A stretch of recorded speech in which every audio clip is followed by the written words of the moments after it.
Hello, ladies and gentlemen, and welcome to the deck analysis portion of the Peach Cup.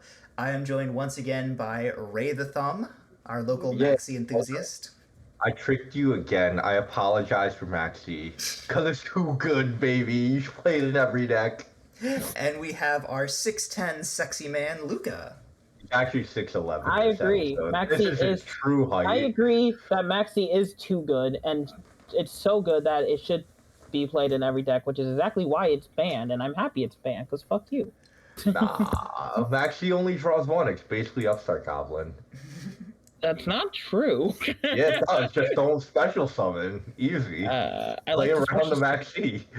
I like to special summon monsters. Oops. Oh, well, you should be playing Wanderers then. I would literally rather kill myself. I would have. Could you imagine if somebody rocked up to this with Flunder? That would have been so funny. Yeah, that would have been hilarious. God, I would. I would not. You'd be down at least one commentator. I'll say that. Yeah. Like. I'm gonna be honest. I have we already did like the matches for the next one for like the guys like Dragon Duel one, right? Mhm. Whatever we're gonna call that later. There was a Flaunderies player who got completely bodied. Good. Yeah, All right. but he never made it to top 8, which is why I could talk about it. That's fair. Well, speaking of bodied, we've got hands and feet and fists of Dual Avatar. Who That wants was to a take good this ass one? transition. Holy shit! By the way, guys, that was not planned. That was just a good ass transition. Who wants to take this one? Because I'm not able to speak about this. I'll take this one. Okay. All right. So, the concept of this was really cool, right? Like you get the invitation and you law the normal them like the hell out of the game, right? Now, what would I change? I would change by cutting all the other dual avatar cards for one. So we get rid of like feet, we get rid of the fusion stuff, and we just play the like Eldritch stuff that want to be engraved and like one card stuff that want to be engraved. Because then you could law the normal, send your stuff to the grave, and then still be able to play. Like that's my input on the deck. And obviously like this is for pretty much every deck coming through with the exception of Exodia. You could definitely like learn how to use hand traps. They're very powerful. And, Yeah, we could cut down on like a good number of the dual avatar traps. We could cut. Yeah, I don't think Warrior you need to Returning play any Alive, of them. Yeah. and we could play hand traps. Yeah, I'm wondering exactly. if there's like any other like generic fusion engines that we could play in this. Probably not. I think because like invitation clogs your entire board, right? Right. So like it's hard to like play other fusion decks with this. Well, like one thing I'm wondering is like, what if we just played like Patchwork Chains Poly, like that kind of fusion core? Well, invitation. The problem with that type of stuff is I don't think the dual avatar cards are like They're not generic. super generic. Yeah, they're not. Like you really like the reason why the where the patchwork engine works is where you can actually utilize the chains for like fusion summons because then you can because then you can fuse away the chain to then get another patchwork so you have like follow up for the next. Okay, Yeah. so And you just can't do that here. So. my next question is, what's the fusion spell? Is it It's invitation. invitation? Okay. And I had to reread this card. They actually made a mistake on like the first one where they only summoned the one guy. You can actually fusion summon twice with this. You can play effect twice fusion. You see monsters from hand or field. Okay. Because I was gonna say like one thing you could play is instead of Prisma, like King of the Swamp as well. Mhm. Not saying it's better, but that's like an option. So I think it's just like the gimmick of like invitation, law of the normal, like going in that direction is fine. I think it is just playing like more hand traps and like better cards that let you like do more top decking, right? That's why I was saying like we cut like some of the other dual avatar stuff and play stuff like Eldritch. Because the thing is, you could also use the fusion deployment, funny enough, to search Eldritch. Yeah, you can, because there's Eldritch Exactly. the Mad Golden Lord, yeah. So that's interesting. Yeah, exactly. So you cut like the bad dual avatar stuff and play just like the Yuhi, the dual, the invitation, and the law of the normal, and then obviously like the fusion deployment to bind them. But then like you could cut pretty much everything else. Yeah, I think that's a good take. I don't really have anything else to say. This is more of a gimmicky deck. So Yeah, it was very cool though. yeah. I think you can make this deck better by cutting law of the Yeah, you could. You definitely You could too, if you don't want to go that direction. The thing is, this deck had two directions that conflicted with each other. Yeah. Mm-hmm. Well, all right. Let's go ahead and take a look at our next deck. So up next we have Exodia. Play a different deck. Yeah. I hate to say it, but that's about all you can really say. Like, Yeah. there's definitely cards that we could have played instead of what we did. Like, I don't think we need to play Shard of Greed. Yeah, or the Battle Fader, to be honest. Yeah, Battle Fader's not really necessary. I think you play like the dragon, like the deep draw dragon package at that point, or like Toon World into Toon Table of Contents. And yeah, you can do that. My preferred draw engine, if you're gonna do that, is Destiny Hero Plasma and Dreadmaster with trade in and Destiny Draw. And the reason I like that is because instead of the Blue Eyes engine is because with Cards of Consonance and trade in and Blue Eyes and Whitestone, you really have to see them in this specific order. Whereas with those 12 instead, you can see them in any order. So that's fair. You can de-draw any of them. You can trade in any of them. So it just makes it more generic to do that. So that's really the only thing that I would suggest. You could probably also cut one of the Royal Magical libraries. No, you have to put your RLM. Yeah, you want to like your deck physically. Yeah, 6 RLM's good. Like you fit your deck. This deck just doesn't. We literally saw this deck did not see RLM, RML either. Yeah, and they just fell apart. Yeah. I guess if that's you also definitely. I don't know if you guys already said it. I wasn't paying attention. You definitely don't play Shard. Yeah. I think you definitely play like Wonder Wand in the main deck before you play Shard of Greed. I don't. Yeah, I wouldn't even play. No, you definitely also. Yeah, I think you can. Wonder Wand, like the one spellcaster that you'll ever have on the field is RML, and you don't want to trippy your RML. So it's like, huh. I don't know if you need to play. So I think you can cut the bamboo swords, even though they're good. I think you can cut them. Yeah, the bamboo sword engine's a pretty good draw engine. So it's like fine. I think we cut the Battle Faders and Shard of Greeds for sure. Yeah. Yeah, you cut the. You also cut. You keep the faders. You definitely keep faders. If anything, I would like because like you just need ways to like, not like if you can't draw right away, but you draw into like a fader, it just keeps you from not dying. I guess. Like I guess like definitely be playing Into the Void. I know it's like I always feel like you should just max out on as many draw spells as you can. I get that Into the Void does banish if you don't draw, or if you don't draw like win the game that turn, but. So it's like it's one of those things where it's like you weren't gonna win the game turn. Yeah. Yeah. If you don't draw the Exodia and win the game, you're never winning the game. So. Yeah. But overall, I think there's a if you want to play Exodia, there is a lot more you can do. I just think you should play something better. I think that's the group consensus. Is Exodia has never been very good. So. All right. I mean, the play something better argument can be applied to. Pretty much every deck here. Fine. No, but like this is one of those where you're not learning much. The thing is, Exodia is also one of those decks you're just not learning much while you play. So like, especially as a beginner, I would avoid these like gimmicky FTK decks where you try and get an alternate win condition, just because like you want to learn while you play too, right? Yeah, especially as a beginner. And like while the other decks aren't like meta decks either, you do learn concepts of like how to play. Yeah, all this is teaching you is what Ash Blossom and Troll do. That's all this deck teaches you. So we can go ahead and move on. So next up we have Element Sabers. I'm sorry to say, like, this deck is like, it's so like it needs the field spell, and there's only 4 ways to the field spell. Yeah, it's like you could. I think first things first, you definitely play like set rotation. Yeah, you can play stuff like Metaverse, Set Rotation. Play Metaverse. You could. I think you even probably even play the Crystal Beast package. Crystal Beast is definitely something you could play. You could also consider Demise of the Land or Planet Pathfinder. Yeah. How much does the deck need? How much does the deck need to summon? It needs it, because like the thing is with Element Sabers, right?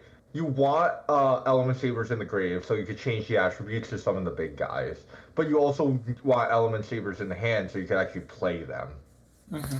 Yeah, so because of that, you want to always be able to send from deck. Like, call me out if I'm wrong, but this deck just really feels like a worse version of like, I don't even really want to say like Fluandre's, like it's almost like a worse version of like Vanquish Soul or something, where it needs so much like to get going, to like really get its ball rolling, that it's just it's almost not worth playing. Yeah. And then again, like we said before, hand traps. Yeah. You know, but otherwise, I think you did what you could with this deck. There were some very cool techs. I think you can cut the Doriados down a little bit just because like they need like even more than the Elemental Lords. Yeah, Doriado just feels weird. Also, like the one of each of the Elemental Lords, kind of like. Yeah, so like I would play like the Wind one. He's very good. Mooling Glacier is really good. And I think the Earth one is the Raigeki. No, the Earth one's the Reborn. Oh, Reborn. I would stick to like Mooling Glacier and the back row removal probably. Yeah. I think the Raigeki. Like the three. Like the Earth one's kind of the one out of place. Yeah, a little out of place. But that was the only one that was ever banned. That is true. No, I guess so. But I don't. It's weird. I don't know exactly like what to play like in this deck to make it that much better, cause like the problem with this deck comes down to like their effect conflict with the way the deck wants to be played. Yeah. Without also, the like, field spell. Better extra deck would be better. Yeah. That's like 90% of the decks in this format, but in this tournament. But yeah. Yeah, the deck doesn't really use extra deck, so it doesn't. And then but it's like the side decks, stuff with the chaos monster, cute. Yeah, I think you could cut like some of the chaos monsters in the side for like better cards too. I think if you wanted BLS, you should have just BLS. Yeah, like play it in the main. I think you could play BLS over Doriado. Yeah. We'll see. All right. Next deck. Next one. Trickstars. This is decent start. Yeah. No, shut up. I got you. So we're gonna cut Athena. That card's terrible. We're gonna cut Dark Angel. That card sucks. We're gonna cut Narcissus. We're gonna cut Honest. You're gonna cut Valhalla. Yeah. I don't. What does Bouquet do? I think this is a battle trick, so I think you cut this too. Yeah, you cut Bouquet, and then you throw in like Just about like hand traps. you throw in like 3 Veiler, 3 Imperm, 3 Ghost Ogre, 3 Mourner, and 3 Nib, and call it a deck. Yeah, or like it's just your deck's like actually viable. It's just like Tenpai for the modern decks. It's just cut the chaff, play a bunch of hand traps. Yeah. But I do like you kind of sticking to like, let me look at the hand traps that are good with light or like, with this deck. Because Dark Fairy was actually played in the anime. I think that's probably where you found it. Honest, obviously just good with like light fairies in general with its effect. But the thing is, this comes to like battle tricks hand trap wise aren't as good because of the timing that you could activate them. You want just like more generic ones, even though they don't have like perfect synergy with your deck in terms of like, it can't like boost my monster's attack or like do something with my monsters. They're generic hand traps for a reason, and they're in everyone's deck for a reason. Yeah, the reason that battle trick hand traps like Honest, Fader, Swift Scarecrow, even Gorus have just fallen out of favor is like, in the modern game, why would you stop your opponent from attacking when you can just stop them from getting out their good monsters? Exactly. Like stop them from playing instead of stop them from attacking. Yeah, so like in the case of Goki, if we did see Trickstar versus Goki in the finals, instead of playing Honest and being like, now I can kill the Power Load Ogre when it attacks into my Trickstar monster. If you played like Ghost Ogre, you could have just played Ghost Ogre or Droll or Nib or something, and then you wouldn't have to deal with the Power Load Ogre in the first place. Exactly. Honestly, solid deck, solid choice. This is getting support very soon, I believe. So if you do it's link support though, so I don't think. It might not be good, but you can always just pick this up in paper. I think every card in this list is very common. Cheap. So this is probably like a $10 deck, honestly. Yeah. Minus the cost of hand traps. But if you're gonna play this in paper, I wouldn't tell you no, especially with new support coming out. Like basically, like the rest of the deck costs less than like a single ash. Yeah, it probably does. So. Yeah. All right, next That's deck. weird to think about now. We have Starry Night, the winner of the tournament. All right, let's I guess I can take this one. So Yeah. first off, I like Starry Nights. So going through it, I think the Witch is like a neat tech, but I think it's a good idea just to cut it down to the good forbidden. So like 2 droplet, maybe just 1 chalice, and just call it good. We did see scripture come up, but just because a card comes up doesn't mean that it's a good choice.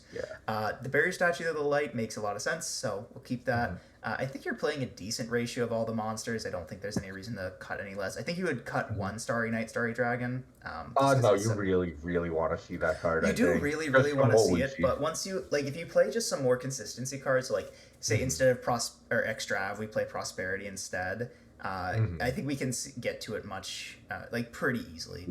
I like the traps and everything. I don't think there's anything else. Do you really need do you really need 3 arrival? I don't think you need 3 arrival. It's nice to draw, but like realistically, you probably only need 1. Yeah, I think you only need 1 arrival. To be fair, actually looking at it now, like honestly, I would even cut the Condemned Wish because you kind of want to use the normal summon on the Rael or like one of the lights. That's pretty true. I think it's neat. I don't think it's a bad thing to play, but yeah, I would say you could cut the witches, cut all the forbiddens, and then maybe cut 2 arrival. That's and then 3, back 6, where 9. You put your hand traps. That's just hand traps. Yeah. Let's talk about Utopia Double. Please read your cards. Yes. Oh well, not double or nothing. Read Utopia Double. Yeah, Utopia Double. Please read your cards. This has to add Utopia Double in order to double the attack of the Utopia. Yep. Yeah. And then you get to double or nothing. But it's not a bad thing to play, especially in a deck where you summon level 4 lights and you lock yourself under level 4 lights or just lights in general. Under lights in general, yeah. I think the only thing that I know they are playing Zeus. I don't think there's really playing Typhon. They're playing Typhon. Cool. I think you could just cut like maybe some of these like. Especially if you end up cutting extra for prosperity, you could cut down on the number of utopias and doubles. You could cut out the roots and the lightning and the dynamo and starring night. I think you just cut all these for just better legendary link monsters, something like that. Yeah, actually, looking at it now, I think other than like, wait, is Exciton Night Light? Exton is a night. Yeah. Is a light. Oh wow, it is. So yeah, this was probably just to play under your own barrier statue, but like I wouldn't worry too much about that. The only way you're getting to barrier statue is through Ties of the Brethren, from what it looks like, because it is a one of. Like if you draw it, but like because of that, you could play stuff like Baguska that aren't light and like basically essentially have an extra deck version of a barrier statue. Yeah, for sure. I think also one thing that might be neat is if you're. I don't think Ties locks you. It's just a barrier statue that locks you into summoning blades. Yeah. So I feel like it'd be cool if we played like some different engines in this instead of like maybe hand traps. Like we could make like a board breaker engine since this is such like a board breaker deck. We could play like 3 engage, a shark cannon, double widow anchor, and afterburners. The striker engine would be pretty cool in this. The striker engine would be cool, and then like. We could also play like other things like I don't know. There's a lot of things you can play. You could try like Alistair the Invoker, get to Makaba. Which you could. I wouldn't recommend it. But it does send the light. It does. So there's a lot of things you could do. There's a couple things to look into, but overall, I think this is one of the better built decks. This was a solid deck. I won't say it's perfect. There's definitely places you can go to improve this, but it's decent. So we can go ahead and get on to the next deck. Goki, runner-up. This is pretty much a carbon fiber copy of like a standard commentary Goki list. I would just swap the failures for imperms, like we said during the match. Swap cage match for anything else. And I think you swap face turn too. Like I think cage match and face turn literally never came up, and you did even search it, where finishing move just won you the game anyway. Yeah. So I think it's fine to keep the one finishing move. I think you cut the other ones, and then you could play the imperm. You could probably play like Dino Wrestler Pankratops. And stuff like that. Yeah. Like, because like even if you like have extra searches, right? Just get a second rematch. Like it is just summon 2 like on your next turn for free. Like even if you don't like use it, it's still great. Like it is once per turn, but like you just search it. I think I feel like the lineup of Gokis is maybe fine. I would think about cutting some of them, but like maybe cut like over Scorpio too, because that card's no, don't cut it. Okay. Don't cut it. That's fair. It's like you could Like cut it, you but literally like your deck literally folds if you don't open like. Actually, As you we Like you saw, kind either of need wanna. like no. So the reason why you need to play like a high Goki count is one Suplex plus any Goki is just combo, but also like you need headbat plus 2 Goki.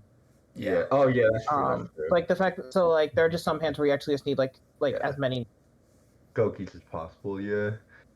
what else can we play? We could also Flip play. side. On the Yeah, flip side, because this is one of the non-extravagant decks, right? yeah. May I introduce you to a Dark Warrior combo and like play a better extra deck? I mean, we No, fuck could, you. but Isold's banned, so There's like no Oh like yeah, wait, there's not like there's no All right, end never board mind. for there's like no end board for the Dark Warrior stuff Yeah, wait, now. never mind. Ignore me, ignore I me. At think that point, just play Phantom Knight. yeah, Yeah, that's true, that's true. I think the only thing you can really say about the extra deck is you could cut a power load and a thunder for like more generic links like unicorn IP, and then you could cut like Borreload for access code instead. That's really all you can change about this. Mm-hmm. I think Yeah, every this is one Goki of the link few pretty much decks that has were this. like extra deck, where the extra deck is actually kind of tight. Yeah, I mean, like, I don't think you need to play like Goki the Giant Ogre or Goki the Master Ogre. I don't think you need to play those, but Probably you not. can. Yeah. So, Mhm. anyways, solid deck. Yeah. Honestly, it just lost to itself like so many decks Yeah. do. So. Yeah, you had the unfortunate experience of you only drew one Goki Yep. So into the barrier statue. So next deck. That's why we should be playing a lot of Goki. yeah. Yeah, we'll get on to the next deck now. Fairy Tale. I don't want to take this. Somebody else take it. All right, I'll take this. So Sure. this comes down to the same thing that I said about the what deck was it? The Dual Avatar. Yeah, the dual avatar deck is that Stromberg itself and Hextrude are like pretty good cards, right? Hextrude is a pop one and then can attack twice, gain permanent attack power. This deck should revolve more on the banishing aspect of Stromberg, and you just play like the Grand Maju stuff and try and make 8 with like like you said, you saw the Gizmek that you were playing too. So I think the only cards that I really like the tech of the Gearfried with the Princessin, but this also requires you to hard draw the Gearfried, which in a deck that's banishing 10 every turn, like this deck can realistically like lose out on 3 of the same cards by the second banish, right? Yeah, and I think So. Yeah, I think the way you optimize this deck realistically is like you just kind of like try to play it as like first of all you cut like the Iron Knight, Iron Hot stuff. Like if you're not if you're not summoning, I sold those cards on. Yeah, either that or like you need to play like rank 4s in your extra deck with if you're gonna play the Iron Knights, Iron Han stuff. I think realistic like again like you said the stuff with Gearfried is cool, but it's probably not good. I think You definitely don't need 3 glass slippers. I'll say if you want to play the tech, you definitely don't need that because I'm pretty sure you just get to like I'm pretty sure you can just do 3 princess, 1 slipper, 1 carrot. I think if I. The problem is like if Stromberg ever banishes the 1. Yeah, I guess so. So then we just cut that into Heather. Yeah, exactly. Like if you're gonna cut it down, if you need to play 3 of like if you need to play 3 Gearfried, 3 of everything in order to like play around the fact that Stromberg will sometimes banish like the bad cards, you shouldn't play any of those cards at all, unfortunately. Exactly. I mean, and then if you want to like lean into like the whole like OTK deck thing, what you could probably do at that point is just like main deck the board breakers, like main deck Lightning Storm, main deck Raigeki, main deck the Grand Majus, and then you like throw in like some dangers and you play like a really aggressive blind second. And if you want to play the Iron Knight combo and play like more of these Stromberg related cards, like you should have been playing the Utopia double package in the main deck. Because like this deck can make rank 4s very easily. It doesn't make rank 8 without Gizmek. So I think like while you do have rank 8s and they are very, very strong, Hextrude itself is also very strong. Gizmek itself is also very strong. Iron Hands and Iron Hans are not. Yeah, so putting those, I was gonna say, like, Luca, you touched on it, but I think from this point down to here, you can just replace all of these with like dangers. Yeah. Like dangers, maybe even like a Beast King Barbaros, like stuff, so you can make their 8s. But don't play Barbara. Please don't. Yeah, don't play Barbara. Yeah, but like just like that card literally doesn't. But like what is it? Like you can play like oh god, was it Thunderbird? You play Thunderbird. You can play Bigfoot. You can play Mothman. You can play. So actually, you don't. So the way I would build it is I wouldn't even play. I would only play like the level 8 dangers. Yeah. Because like you specifically just want the ones that are both really big and also specifically 8. Yeah. So you play like Ogopogo. You play Bigfoot. Play Nessie and stuff like that. Nessie's a 7, sir. Nessie's a 7. Is Nessie yeah, 7? yeah. Yes. Oh wow. Nessie's a 7. Dogman's a 7. Chupacabra and Mothman are 4s. So I think you realistically can play Thunderbird, Bigfoot. I think you play Mothman, but I guess not. You can play you can like theoretically play like a Nessie if you want to, but it's not. Yeah. And then just everything else just replace with hand traps. I think from that point on you're gaming. Yeah. I prefer this deck. I prefer. Yeah, no, I prefer this deck as like a blind deck, just like board breaker. So like three Raigeki, 2 Storm, like 3 Thrust, 3 Talents. Should I call it a day? Yeah. I agree with that. Like, fuck, if you really wanted, you could even main that change of hearts. Because, like, you could put it on, like, a big monster, change of hearts, and something like one other thing, and make, like, the BLS link. That should be really funny if we play, like, change of hearts, Minecon, Snatch Deal. Yeah, like, I think this is one of the decks where, like, you are playing the hand traps, and you're just playing the board breakers. Yeah, I agree. Alright, last deck. Ballpark. I don't know what any cards do, so I'm out. Alright. This is another one of those decks that, yes, you should probably be, you are on the board breakers, which I really like. You don't have to be playing Neobug anymore. I don't think you need that many vanillas. No, I agree. Right. Yeah, so that's the one you cut, because the other 2 are bigger.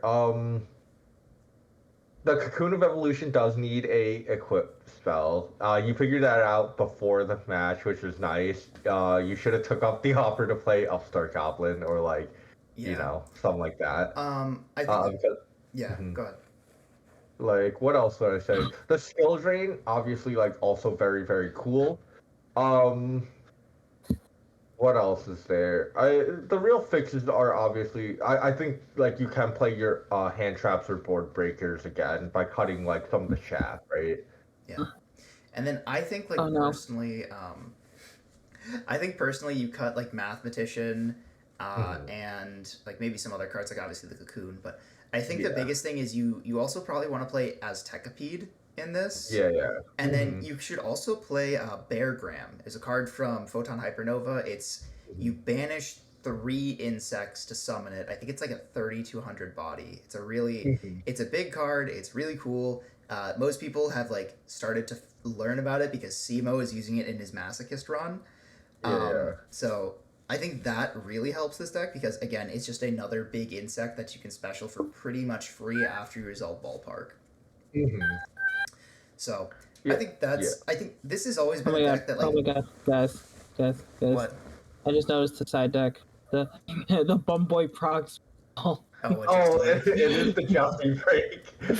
Damn you, Wham Bam Duel! Shout outs to Wham Bam Duel for playing this card ever, like, since his inception into Prague. But also, this card is not living for very long. I hope you know that. Yeah, so that is the deck analysis from our my 2 co-hosts and myself.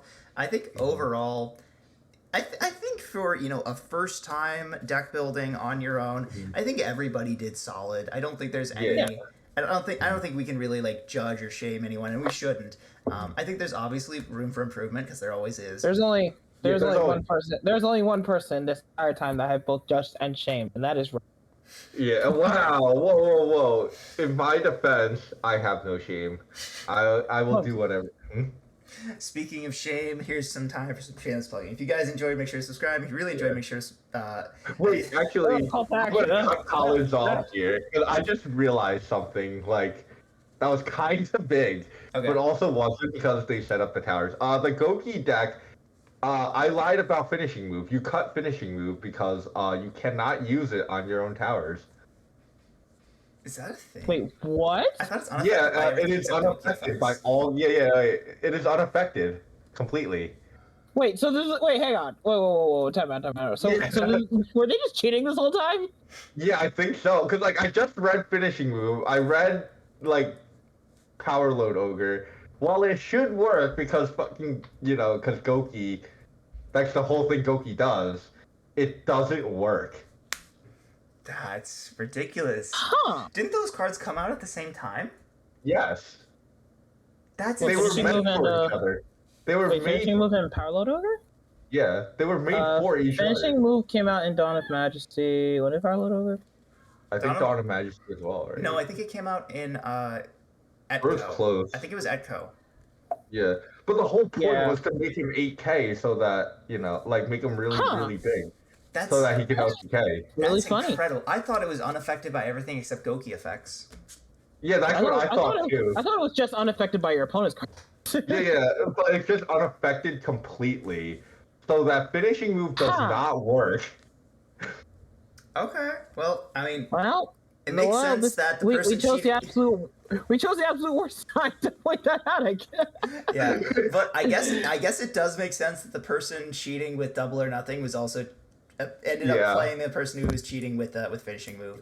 Granted, like looking back on it, I don't think the finishing move ever mattered because it really didn't. For 2 4K towers, I don't think it was happening. But that's really interesting. So that's kind of funny, actually. Yeah, but I guess that's it. We'll look forward to the next Peach Cup whenever that is. Or whichever one, or whatever we decide to call it next time, because it might not be the girls playing next time. That's fair. But that is all from us. If you guys enjoyed, make sure to like and comment. Let us know what deck you like the most. But if you really enjoyed, make sure to subscribe, and we'll catch you all in the next one. Peace. See you later.